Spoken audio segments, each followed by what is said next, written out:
한 주 기업 뉴스 리뷰 주간 기업 기상도입니다.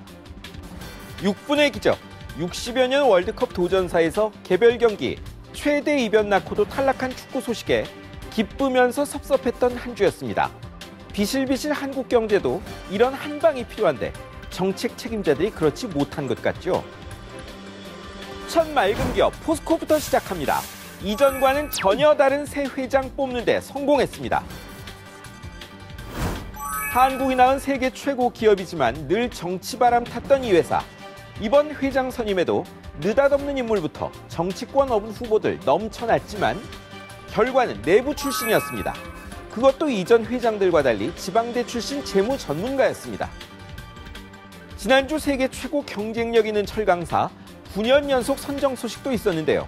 이 최고 철강 기업이 정치권의 전리품이어선 곤란합니다. 다음은 삼성전자입니다. 애플과의 7년 소송전 합의로 끝냈습니다. 2011년 스티브 잡스가 삼성전자를 카피캣이라고 폄하한 뒤 소송을 걸어왔죠. 당시 이건희 삼성 회장은 못이 튀어나오면 때리려는 원리라며 맞소송 주문했습니다.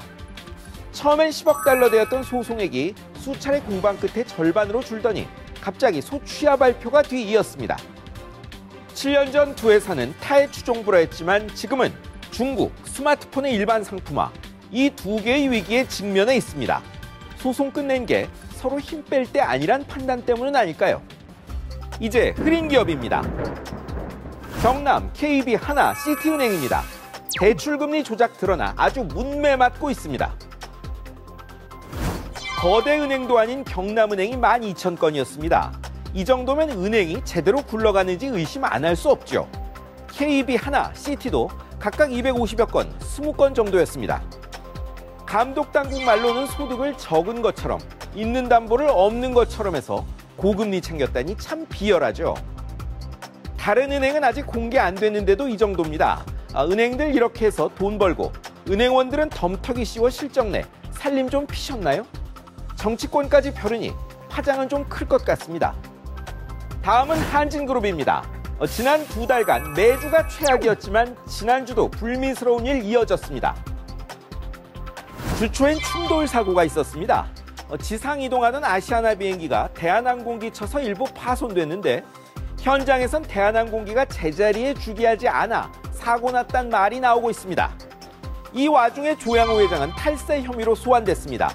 그나마 진에어는 면허 취소 처분 결정이 연기돼 다행이었습니다.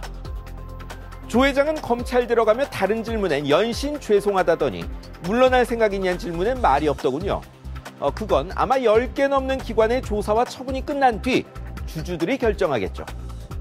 다음은 SK와 현대 오일뱅크, 한화토탈 등 정유 유화 기업들입니다. 이란산 원유 공급이 끊길 판입니다. 이란 핵 합의를 일방 파기하고 제재 나선 트럼프 미 행정부가 이란 원유 수출 완전 차단에 나섰습니다. 이란은 작년 우리나라 수입량 13% 이상을 차지하는 3위 원유 수입 대상국이고 이 원유를 이들 회사가 수입했는데요. 미국은 예외는 없다고 펄펄 뛰어 더 힘들게 생겼습니다. 무역에서 온갖 횡포 부리더니 여기까지 타격을 주네요. 트럼프 행정부 시기 넘기기가 외국으로서도 참 어렵습니다. 마지막은 신세계그룹입니다. 공정거래위원회 겨냥한 검찰의 칼에 여기도 살짝 베일지 모르겠습니다. 공정위 겨냥한 검찰이 문제로 생각했던 것 중 하나가 신세계로 알려졌습니다. 구체적으로는 과거 이명희 회장의 주식 차명 분산 건을 고발하지 않았던 건입니다. 이 때문일까요? 이번 압수수색에 계열사 신세계 페이먼츠가 끼었는데요. 공정위 직원 취업 문제로 유착했다는 의심받고 있습니다. 신세계가 아니라 검찰과 이 정부 들어 가장 잘 나가는 공정위의 권한 다툼이 원인이란 말도 나오는데요. 사실이 아니어야 할 겁니다. 동반성장위원회가 조사한 중소기업 체감 동반성장지수가 지난 1년간 제자리 걸음했답니다. 현 정부가 여러 정책을 펴도 대기업엔 0이 안 서는 게 아닌가 이런 생각도 드는데요.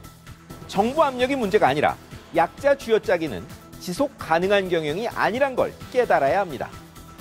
지금까지 주간 기업 기상도였습니다.